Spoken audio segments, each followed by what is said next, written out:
மன்னாரில் மக்களின் வாழ்விகளை பாதிக்கும் காற்றாலை மின் உற்பத்தி மற்றும் கனிக மணல் அகழ்வுக்கு எதிராக ஒன்று திரண்ட ஆயிரக்கணக்கான மக்கள் அரசு அதிபரிடம் மகஜரை கையளித்துள்ளனர்.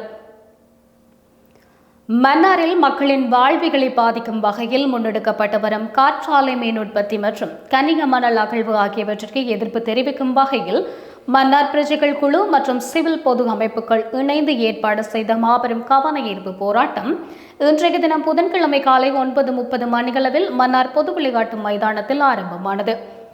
மன்னார் பிரஜைகள் குழுவின் தலைவர் அருட்தந்தை மார்க்கஸ் அடிகளார் தலைமையில் ஆரம்பமான குறித்த கவன ஈர்ப்பு பேரணியில் மன்னார் மாவட்டத்தில் உள்ள சிவில் மற்றும் பொது அமைப்புகளின் பிரதிநிதிகள், சர்வமத தலைவர்கள், வர்த்தகர்கள், அரசியல் பிரதிநிதிகள் உள்ளடங்கலாக ஆயிரக்கணக்கான மக்களும் பங்கு கொண்டனர். இன்றைய தினம் காலை 9:30 மணியளவில் மன்னார் பொது விளையாட்டு மைதானத்தில் இருந்த குறித்த கவன ஈர்ப்பு பேரணி ஆரம்பமாக்கி பிரதான வீதியூடாக சென்று மன்னார் பஜார் பகுதியை அடைந்தது.